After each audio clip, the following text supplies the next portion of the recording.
So we're talking about the Tupac and Biggie murders. And today what I wanted to talk about is the school play. The school play is a term that's used in intelligence circles for their operations. And the Tupac murder is a classic school play. And when you get too close to the truth, Reggie, Katie, and all of their trolls come out and say, "Oh, you're crazy. You're a lunatic. Amir was never a suspect. Why would we be interested in someone that matched the artist's rendering to a T, or someone that was walking toward the vehicle where Biggie was shot out of? Why would we be interested in someone that had visited David Mack when he was arrested, that used fake information to obtain entry to the prison, that matches the description of a person protected by the Nation of Islam? Now you're crazy."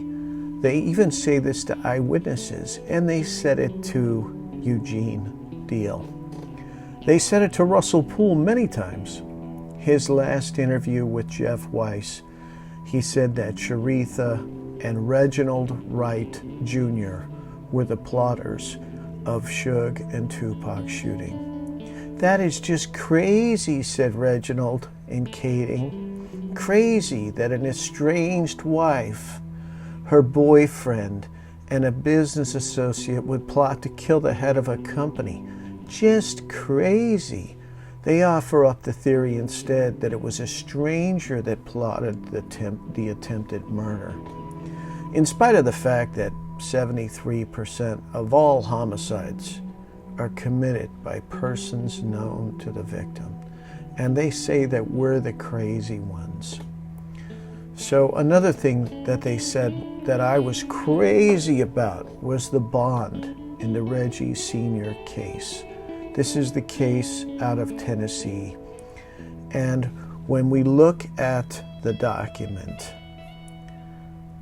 we find that at the very bottom is interlineated, waived that any violation of any condition of release could result in bond forfeiture, and that is initialed by Andrew Brown, who is the AUSA in the case.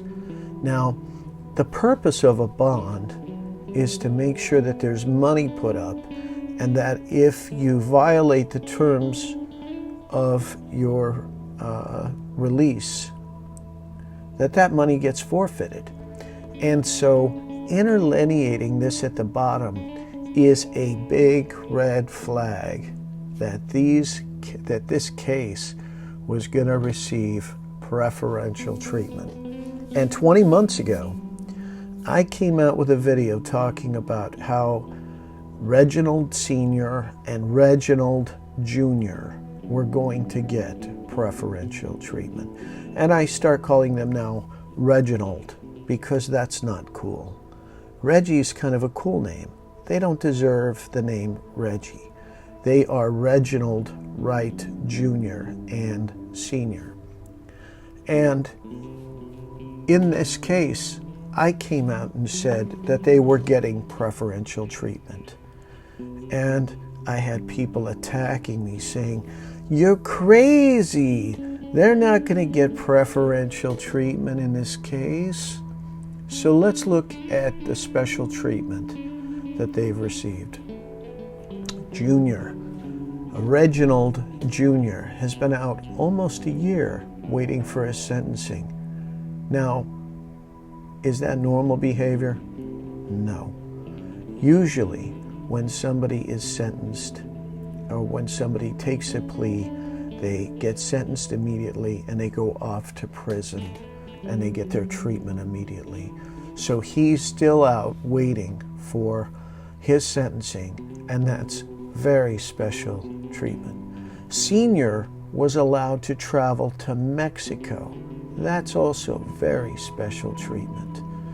So what's going to happen in these cases? Probably nothing. Reginald Sr.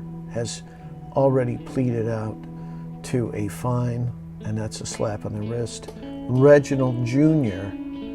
is probably not even going to go to prison, and it wouldn't shock me if his date gets pushed one more time, and they think that we're all just going to forget and that nothing probably will happen to them because they appear to be protected by the higher order. Now, what do we mean when we talk about the higher order? Well, Gary Webb talked about it. Gary Webb wrote a series of articles, and he was speaking of information that he obtained in court records that Blandone was bringing drugs into the United States and that he was doing it at the behest of the Central Intelligence Agency. And they were putting drugs out on the streets of America. Now, that series of articles was extremely controversial at the time because the claims were that the CIA was raising money to fund their covert activities and that they had a strategy to destroy black families in the process. So they were achieving multiple goals with a single action, high-level thinking, what we talked about previously. Now, the Central Intelligence Agency sent the director to Los Angeles to do a town hall, and he came out and completely denied that the CIA had any involvement in drug trafficking. Now, there was an LAPD officer who stood up at that town hall meeting and thundered away at the Central Intelligence Agency director and said, "I have personally witnessed the CIA putting drugs out in the streets of America." Well, that director was subsequently fired and the whole thing was whitewashed over. But there does seem to be some truth to the fact that a faction of our government, a faction of the CIA, was involved in drug trafficking and money laundering to fund covert activities. Now, around that time, or shortly thereafter, we have Compton with 6 police helicopters for a city of 10 square miles. What does a city of 10 square miles need 6 police helicopters for? Well, they were running the drugs. One of those helicopters was involved in a crash, and there were drugs that were found at that crash site. Now, Michael Harris and Freeway Ricky Ross were 2 of the big drug traffickers that had distribution networks set up all over the country and involved in this plot with the trafficking of the narcotics involved with the CIA. And Death Row Records was established using money that came from Michael Harris. So we don't have to go very far to find the ties that tie into this higher order with Death Row Records. And we know that from what Reggie has said, from what Reginald has said, there was a plot to kidnap and extort Suge Knight that they told him about. That's when he brought in the Compton Police Department to kind of run the security of Death Row Records. And we know that after Suge Knight went to prison, there was no difference between Death Row Records and the Compton Police. They operated as one and the same entity, even funding the DA's campaign, Eric Paradin's campaign for mayor. And that was checks that were written by Reginald Wright Jr. He funded Eric Paradin's campaign. Eric Paradin was a prominent assistant district attorney. At the same time, he was the mayor of Compton. Huge conflict of interest, but gets waived by the DA's office. So very, very strange dealings there. Now, there was a task force that was established to investigate Death Row Records as a criminal enterprise.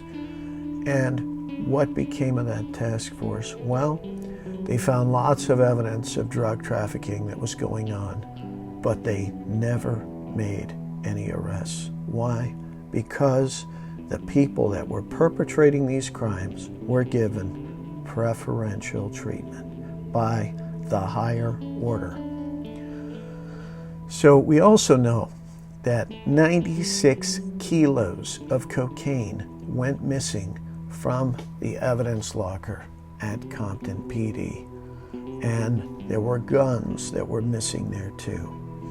And when the Compton Police Department gets shut down and cops, they were supposed to be completely disbanded, but what happens at the very last minute?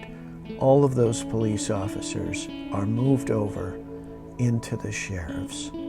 Now when Jimmy McDonald comes into the sheriffs, he uncovers that there are 200 corrupt officers inside his department, and he wants to terminate them, but they are protected by the Police Protection League. And then the next election cycle, Jimmy McDonald gets pushed out of the sheriffs, and he's never able to purge the corruption inside the sheriffs, residual that had come in from the corrupt Compton Police Department. And so now we wonder why Reginald Sr. and Reginald Jr. get preferential treatment. Well, they have ties that go all the way back to that corrupt era, the Rampart police corruption, the Compton police corruption, and the Gary Webb exposed CIA drug trafficking on the streets of America that was confirmed by Michael Rupert. And so is it any wonder that corrupt police officers today get special treatment? And am I crazy to think that this document that was interlineated, which the purpose of a bond was to make sure that somebody had a consequence if they violated the terms of their release, and that money gets forfeited.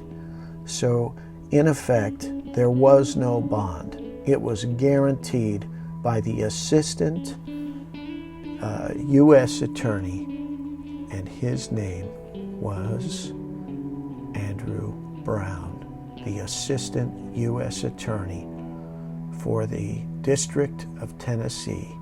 He guaranteed that Giles Wright would receive his money back in the arrest of Reginald Wright Sr., and they have been granted special treatment.